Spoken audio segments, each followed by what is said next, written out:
नमस्कार दोस्तों, पथदार S academy के ऑनलाइन प्लेटफॉर्म पे आपका फिर से स्वागत। आज हम राजस्थान के इतिहास का तीसरा वीडियो, जिसमें मेवाड़ रियासत में गुहिल वंश से रिलेटेड प्रश्न आपके साथ शेयर कर रहा हूँ। हो सकता है राजस्थान पुलिस वालों के लिए ये बहुत उपयोगी हो, लाभकारी हो। पहला प्रश्न हम देखते हैं, बप्पा रावल का वास्तविक नाम क्या था? बप्पा रावल, जिसको मेवाड़ में गुहिल वंश का वास्तविक संस्थापक माना जाता है, उसका सही नाम, बप्पा तो उसके बोलते हैं, उपाधि मानी जाती है, उसके एक उपाधि प्रदान की गई थी। वास्तविक नाम उसका माना जाता है कालभोज। डी ऑप्शन इसमें सही होगा। अबुल फजल के अनुसार, अबुल फजल जो इतिहासकार था, उसके अनुसार गुहिल किसकी संतान थे? गुहिल जो है किसकी संतान था? तो गुहिल फजल के अनुसार ईरान के एक बादशाह थे। अबुल फजल के अनुसार ईरान के बादशाह नौसे खां आदिल की संतान माने जाते हैं। अलग अलग इतिहासकारों ने, कईयों ने इनको चंद्रवंशी बताया है, कईयों ने इनको सूर्यवंशी बताया है, लेकिन अबुल फजल, बहुत बार ये प्रश्न पूछा हुआ है, अबुल फजल इन्हें ईरान के बादशाह नौशे खां आदिल की संतान मानता है। मुहुनौत नैन्सी व टोड ने गुहिलों की कितनी शाखाओं का वर्णन किया है? तो नैन्सी और टोड ने गुहिलों की 26 शाखाओं का वर्णन किया। 26 शाखाओं का वर्णन किया है। 566 ईस्वी के आसपास मेवाड़ के गुहिल वंश का संस्थापक माना जाता है। सबसे पहले पहला संस्थापक मेवाड़ में गुहिल वंश की स्थापना करने वाला, कब स्थापना हुई वो भी डेट मैंने इसमें डाली है, 566 ईस्वी के, वो था गुहिलादित्य। गुहिलादित्य, गुहिल, गुहा, गोफिल, ये सारे एक ही नाम है, एक ही। इसने सबसे पहले अपने नाम के आधार पर ही गुहिल वंश की स्थापना की थी। गुहिल वंश की प्रथम राजधानी कौन सी थी? गुहिल वंश की प्रथम राजधानी नागदा मानी जाती है। नागदा इसकी प्रथम राजधानी थी। अगला प्रश्न, मेवाड़ के शासक किसे अपना वास्तविक शासक मानते हैं एवं स्वयं उनके दीवान बनकर शासन करते हैं? तो वो थे एकलिंग जी। मेवाड़ के जो शासक है वो एकलिंग जी को मेवाड़ का वास्तविक शासक मानते हैं और स्वयं उनके दीवान बनकर वहाँ पर शासन करते हैं। एकलिंग जी का मंदिर बप्पा रावल ने बनाया था। कहा जाता है कि बप्पा रावल वहाँ हारित ऋषि की गायें चराता था और उनके उन गायों के एक समूह में एक गाय ऐसी थी जो सुबह चरने के लिए जाती, जब शाम को वापस आती तो उसके थनों में दूध नहीं रहता था। तो हारित ऋषि बप्पा रावल को डांटते थे कि इसका दूध कहाँ चला जाता है, कौन पी जाता है। हारित ऋषि की डांट से बप्पा रावल उस गाय की खोजबीन करते हैं, पता लगाते हैं। तो गाय क्या करती है, जंगल में जाते समय गुफा में जाती है और एक गुफा में शिवलिंग था, उस शिवलिंग पर अपना सारा का सारा दूध विसर्जित करके आती थी। वही शिवलिंग वर्तमान में एकलिंग जी के नाम से जाना जाता है। सीवी वैद्य ने बप्पा रावल को क्या नाम दिया था? सीवी वैद्य ने बप्पा रावल को चार्ल्स मार्टिल नाम दिया था। चार्ल्स मार्टिल, ये प्रश्न भी बहुत बार पूछा हुआ है। सीवी वैद्य के द्वारा बप्पा रावल को यह नाम दिया गया था। वैद्यनाथ प्रशस्ति के अनुसार 734 ईस्वी में बप्पा रावल ने किसे पराजित कर चित्तौड़ में गुहिल साम्राज्य की स्थापना की थी? लकुलिश संप्रदाय के हारित ऋषि की कृपा से बप्पा रावल ने मान मौर्य को पराजित किया था। मान मौर्य, मौर्य साम्राज्य का अंतिम शासक था मान मौर्य। मान मौर्य को पराजित करके बप्पा रावल ने 734 ईस्वी में गुहिल वंश की स्थापना की थी। मेवाड़ में राजधानी परिवर्तन के समय ली जाने वाली स्वीकृति आस्का कहलाती है। क्या कहलाती है? आस्का कहलाती है। मेवाड़ में जब एक राजधानी से दूसरी राजधानी परिवर्तित करते थे, उस समय एकलिंग जी से स्वीकृति ली जाती थी और उस स्वीकृति को बोलते हैं आस्का लेना। अगला प्रश्न है, बप्पा की मृत्यु कहाँ हुई? बप्पा की मृत्यु नागदा चित्तौड़ में हुई थी। बप्पा की जो मृत्यु हुई थी वो नागदा में हुई थी। मेवाड़ के किस शासक ने हूण राजकुमारी हरिया देवी से विवाह किया था? तो वो थे अल्लट। मेवाड़ के शासक अल्लट ने, जिनको इतिहास में आलू रावल के नाम से जाना जाता है, अल्लट ने हूण आक्रमणकारी थे, उनकी राजकुमारी थी हरिया देवी, उनसे विवाह किया था। मेवाड़ में सर्वप्रथम नौकरशाही का गठन किसके द्वारा किया गया? वर्तमान में जिस नौकरी की हम तलाश कर रहे हैं, जिस नौकरी के लिए हम प्रयास कर रहे हैं, उस नौकरशाही का गठन करने वाला व्यक्ति अल्लट ही था, आलू रावल ही था। अल्लट ने आहड़ को अपनी राजधानी बनाकर, इन्होंने सर्वप्रथम राजधानी परिवर्तित की थी, आहड़ को अपनी राजधानी बनाया था। वहाँ किसका मंदिर बनवाया था?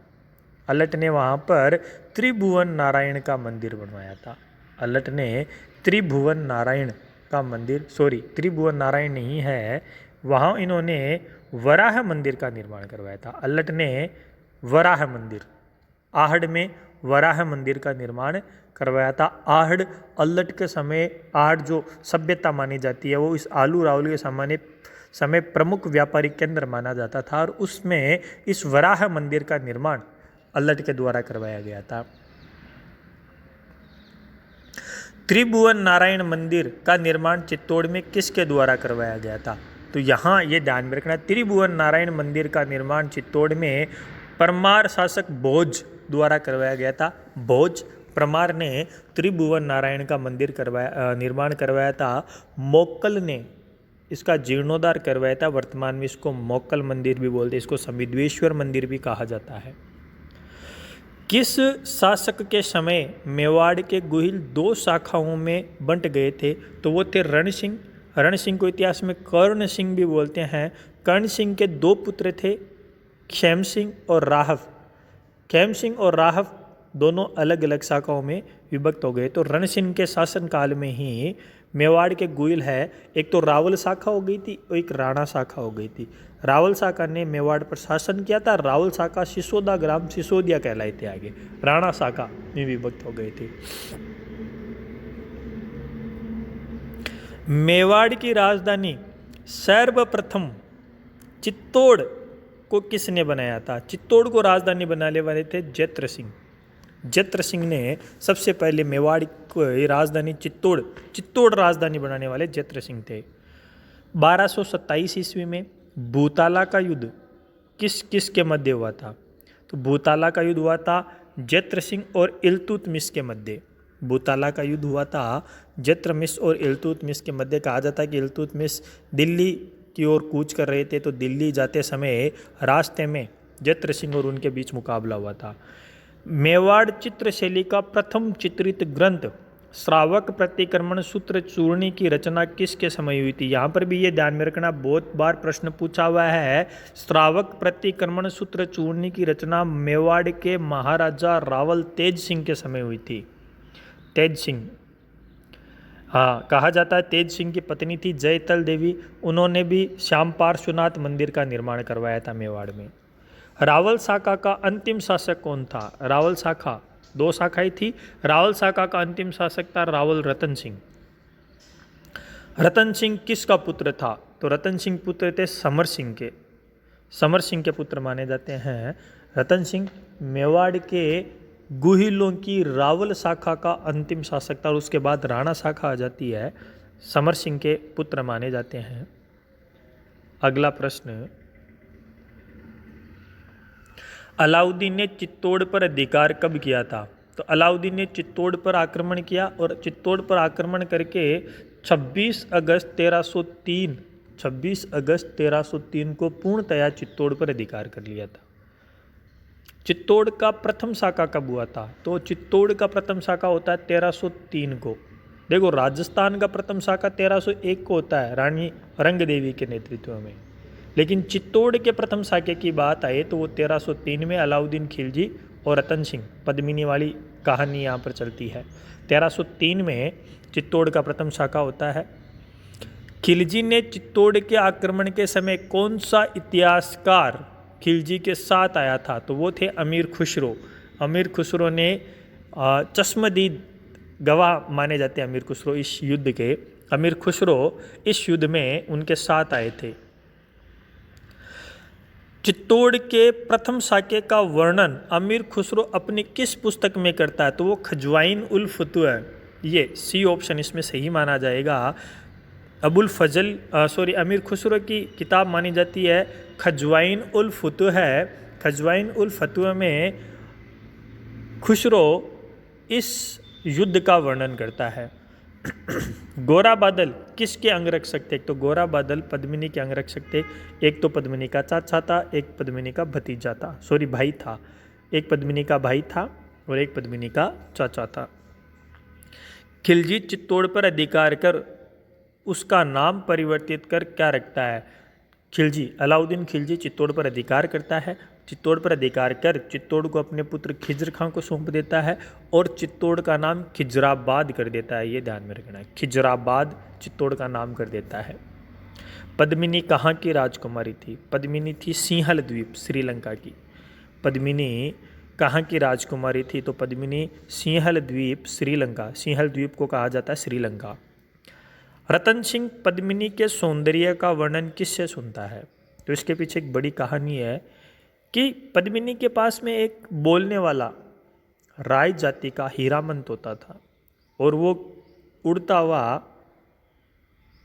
जंगलों में भटक जाता है और चिड़ी मार जो होते हैं, शिकारी जो होते हैं, उसको पकड़ लेते हैं, तोते को पकड़ लेते हैं। पकड़कर उस समय रतन सिंह के सामने प्रस्तुत करते हैं। तो रतन सिंह को वह तोता, हीरामन तोता, पद्मिनी के सौंदर्य का वर्णन सुनाता है। रतन सिंह एक बहरूपिये का वेश धारण करके सिंहल द्वीप जाता है और 6 महीने के बाद राजकुमारी को वहाँ से जीत कर लेकर आता है। तो यहाँ हीरामन तोता जो है वो पद्मिनी की सौंदर्य गाथा रतन सिंह को सुनाता है। खिलजी को पद्मिनी के सौंदर्य का वर्णन करने वाला व्यक्ति कौन था? यहाँ दोनों ध्यान में रखना है। रतन सिंह तो हीरामन से सुनता है, लेकिन खिलजी सुनता है राघव चेतन से। राघव चेतन कौन था? राघव चेतन रतन सिंह के दरबार का एक तांत्रिक ब्राह्मण था जिसकी बुरी नज़र पद्मिनी पे थी। रतन सिंह ने उसको मारने की बजाय राघव चेतन को देश निकाला दे दिया था और वो राघव चेतन उसके विनाश का उसे श्राप देते हुए देश से निकलकर अलाउद्दीन के पास चला जाता है और अलाउद्दीन को उस पद्मिनी के सौंदर्य का वर्णन सुनाता है। अगला प्रश्न, खिज्र खां चित्तौड़ का किला किसे सौंप कर चला जाता है? खिज्र खां आगे चित्तौड़ का जो किला है वो मालदेव को सौंप देता है। मूछाला, मालदेव मूछाला के नाम से जाना जाता है। मालदेव को सौंपकर स्वयं अपने देश चला जाता है।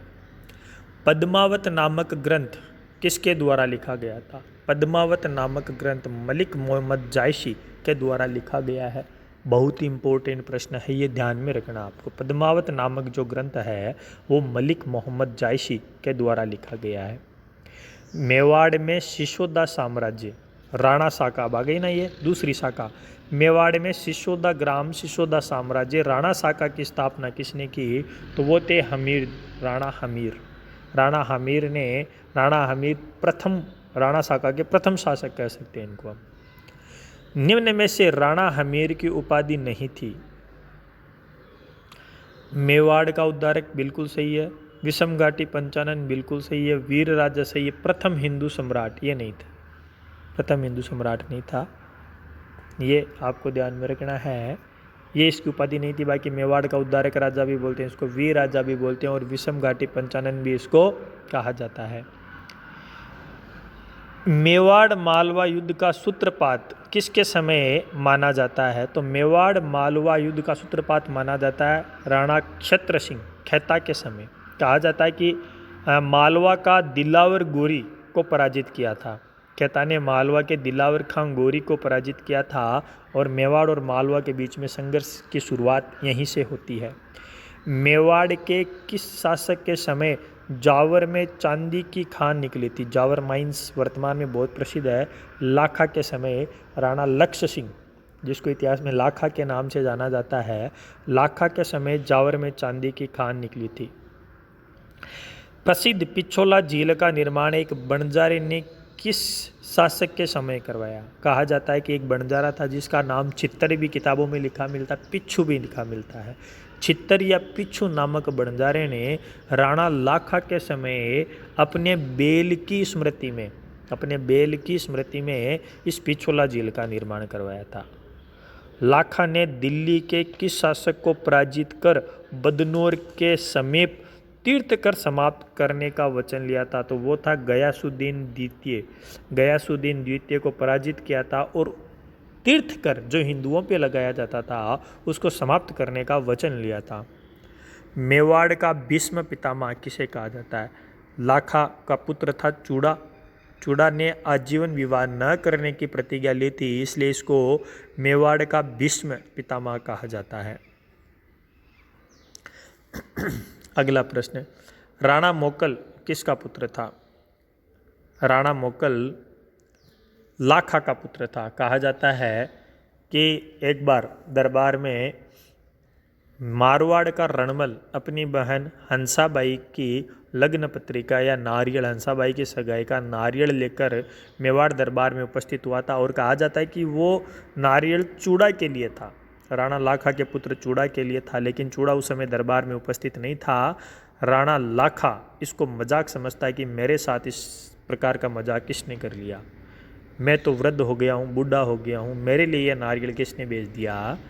जब रणमल को इस बात का पता चला तो रणमल ये कहता है कि यदि हंसाबाई से उत्पन्न पुत्र को मेवाड़ का शासक बनाया जाए तो हंसाबाई का विवाह लाखा से कर दिया जाएगा। और ये बात तय हो गई थी और हंसाबाई व लाखा से जो पुत्र उत्पन्न हुआ था उसका नाम था मोकल।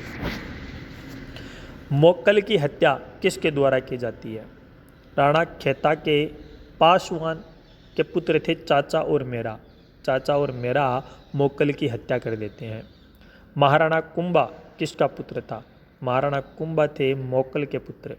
मोकल के पुत्र महाराणा कुंभा थे। महाराणा कुंभा मेवाड़ का शासक कब बना? महाराणा कुंभा मेवाड़ का शासक बना था 1433 ईस्वी में। कुंभा ने रणमल की हत्या किसकी सहायता से करवाई थी? रणमल की एक प्रेयसी थी बारमली की सहायता से कुंभा ने रणमल की हत्या करवा दी थी। कहा जाता है बारमली कुंभा की माँ जैसी थी। बारमली की सहायता से रणमल कुंभा को मरवाना चाहता था, लेकिन बारमली कुंभा से पुत्र के समान स्नेह करती थी। लेकिन जब कुंभा को इस बात का पता चला तो कुंभा ने बारमली के सहयोग से रणमल की हत्या करवा दी थी। आवड़ बावड़ मेवाड़ मारवाड़ संधि किसकी मध्यस्थता से हुई? तो वो है हंसाबाई की मध्यस्थता से। मेवाड़ मारवाड़ संधि मेवाड़ के महाराणा कुंभा और जोधपुर के जोधा के मध्य हुई थी और इन दोनों के बीच में मध्यस्थता करने वाली थी हंसाबाई। हंसाबाई जो कुंभा की माँ थी, इधर कुंभा की दादी थी और उधर वो जोधा की भुआ थी। आवड़ बावड़ संधि के तहत जोधा ने अपनी पुत्री श्रृंगार देवी का विवाह किससे किया था? श्रृंगार देवी का विवाह उन्होंने रायमल के साथ किया था। जोधा ने आवड़ बावड़ संधि के तहत, जिसमें मेवाड़ और मारवाड़ की सीमा निर्धारित की गई थी, इस संधि के तहत श्रृंगार देवी का विवाह रायमल के साथ, कुंभा के पुत्र रायमल के साथ कर दिया गया था। कुंभा ने किस विजय के उपलक्ष्य में कीर्ति या विजय स्तंभ का निर्माण करवाया था? विजय स्तंभ का निर्माण 1440 से 1448 के मध्य हुआ था और वो विजय थी सारंगपुर या हम कह सकते हैं मालवा विजय के उपलक्ष्य में। मालवा विजय के उपलक्ष्य में कुंभा ने सारंगपुर विजय के उपलक्ष्य में कीर्ति स्तंभ का निर्माण करवाया था। कुंभा को अभिनव भट्टाचार्य क्यों कहा जाता है? अभिनव भट्टाचार्य कहा जाता है संगीत शास्त्र का ज्ञाता होने के कारण। बी ऑप्शन इसमें सही है। संगीत शास्त्र का ज्ञाता होने के कारण कुंभा को अभिनव भट्टाचार्य कहा जाता है। अगला प्रश्न, कुंभा ने कुंभलगढ़ दुर्ग का निर्माण कब करवाया था? कुंभा ने कुंभलगढ़ दुर्ग का निर्माण 1443 ईस्वी में करवाया था। मेवाड़ की आंख किसे कहा जाता है? कुंभलगढ़ दुर्ग में सबसे ऊपर बना हुआ जो महल है कटारगढ़ महल, कटारगढ़ को मेवाड़ की आंख कहा जाता है। अबुल फजल ने किस दुर्ग के लिए लिखा है कि यह इतनी बुलंदी पर बना हुआ है कि नीचे से ऊपर की तरफ देखने पर सिर की पगड़ी गिर जाती है? तो वो है कटारगढ़ महल। ध्यान में रखना, बहुत बार ये प्रश्न पूछा हुआ है, इंपॉर्टेंट है। अबुल फजल कहता है ये लाइन, कटारगढ़ दुर्ग के लिए कहता है। कुंभा की हत्या किसके द्वारा की गई थी? कुंभा की हत्या उसके पुत्र उदा के द्वारा की गई थी। टोड ने कुंभलगढ़ को क्या उपमा दी? कर्नल जेम्स टोड ने कुंभलगढ़ को एस्ट्रोकन कहा। कर्नल जेम्स टोड ने कुंभलगढ़ को एस्ट्रोकन के समान बताया था। विजय स्तंभ की कौन सी मंजिल पर 9 बार अल्लाह लिखा हुआ है?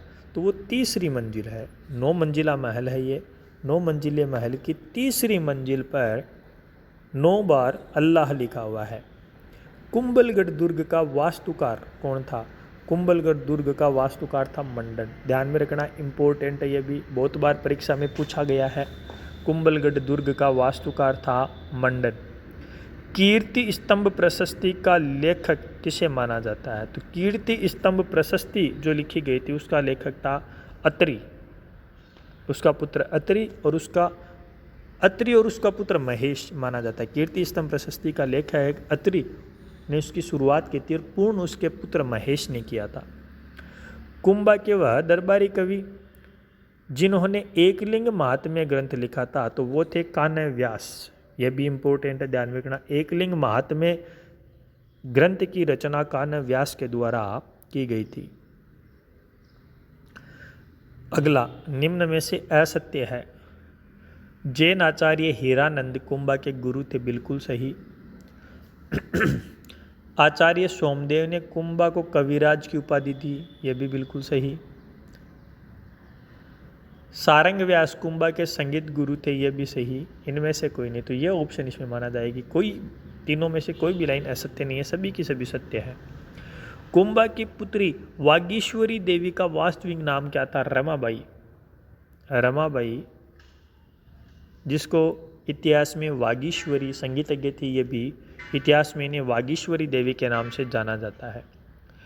मेवाड़ में पितृहंता किस शासक को कहा जाता है? उदा को। उदा अपने पिता कुंभा की हत्या कर देता है, इसलिए इसको इतिहास में पितृहंता कहा जाता है। उदा की मृत्यु कैसे होती है? उदा की मृत्यु बिजली गिरने से होती है। उदा की मृत्यु उदा पर बिजली गिरती है, उसकी वजह से उसकी मृत्यु हो जाती है। और राजस्थान में उड़ना राजकुमार के नाम से किसे जाना जाता है? तो राजस्थान में उड़ना राजकुमार के नाम से जाना जाता है पृथ्वीराज सिसोदिया को। ये भी इम्पोर्टेंट है, आप ध्यान में रखना। उड़ना राजकुमार के नाम से इतिहास में पृथ्वीराज, राणा पृथ्वीराज लिख सकते हैं या पृथ्वीराज सिसोदिया लिख सकते हैं, ये ध्यान में रखना है। दौड़ने के कारण, धावक गति में तेज होने के कारण इनको इतिहास में उड़ना राजकुमार कहा जाता है। महाराणा सांगा मेवाड़ का शासक कब बना? महाराणा सांगा मेवाड़ का शासक बना था 1509 में। महाराणा सांगा मेवाड़ का शासक बनता है 1509 में। निम्न में से सांगा की उपाधि नहीं है? हिंदुपथ, सैनिकों का भग्नावशेष, हिंदू सूरत्राण, हिंदुपति। ये हिंदू सूरत्राण नहीं है, ये कुंभा की उपाधि है। हिंदू सूरत्राण तो कुंभा की उपाधि है, बाकी हिंदुपथ, सैनिकों का भग्नावशेष, हिंदुपति इसकी सांगा की उपाधि है। खातौली बूंदी का युद्ध कब लड़ा जाता है? तो खातौली बूंदी का युद्ध होता है 1517 ईस्वी में। खातौली जो वर्तमान बूंदी में है, युद्ध लड़ा जाता है 1517 सांगा और इब्राहिम लोदी के मध्य। निम्न में से असंगत है। अगला, खातौली युद्ध 1517 ईस्वी, सांगा और इब्राहिम लोदी के मध्य, बिल्कुल सही। बाड़ी का युद्ध 1519 सांगा और लोदी की सेना के मध्य, बिल्कुल सही। 2 सेनापति थे लोदी के। गागरोन का युद्ध 1519 सांगा और मोहम्मद खिलजी के मध्य, बिल्कुल सही। इनमें से कोई नहीं, तो ये ऑप्शन इसमें माना जाएगा, डी ऑप्शन सही है। तीनों की तीनों बातें ऊपर वाली सही मानी जाएगी। अगला प्रश्न, बयाना भरतपुर का युद्ध कब लड़ा जाता है? तो बयाना भरतपुर का युद्ध लड़ा जाता है 16 फरवरी 1527 को। अकबर ने किस युद्ध को जिहाद घोषित किया था? तो अकबर ने खानवा, भरतपुर की रूपवास तहसील में है, खानवा के युद्ध को जिहाद घोषित किया था। सांगा की खानवा युद्ध में पाती पर्वन परंपरा में निम्न में से शामिल होने वाले शासक में असंगत है। पाती पर्वन परंपरा सभी हिंदुओं को इन्होंने आमंत्रित किया था, है ना। तो इनमें से असंगत जो है वो देखना, बीकानेर से कल्याणमल सही है, सिरोही का अक्षराज सोनगरा ये भी सही है, मेड़ता का विरमदेव, सादड़ी का झाला, अज्जा, इडर का बारमल बिल्कुल सही है।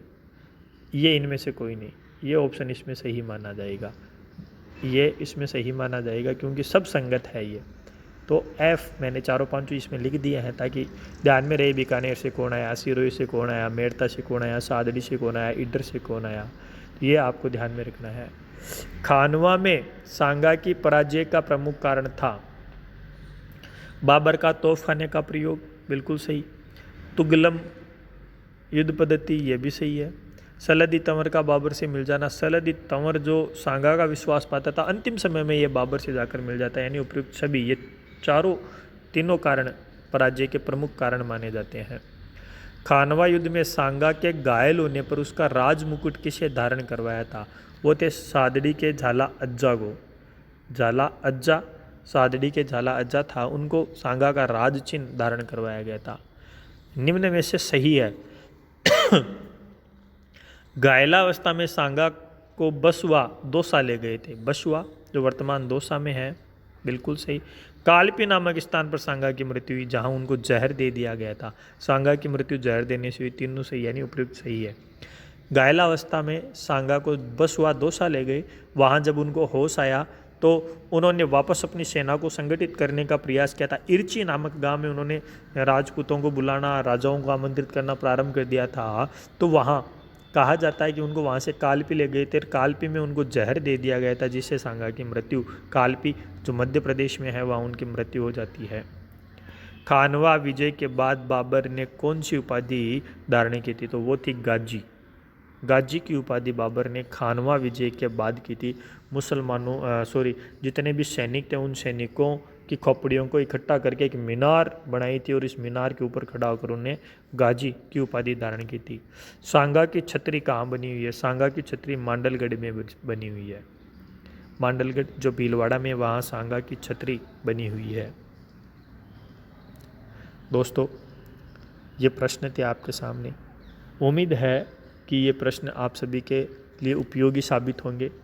समय निकालकर इस वीडियो को देखना, शेयर करना, ज़्यादा से ज़्यादा लाइक करना, कमेंट करना। धन्यवाद।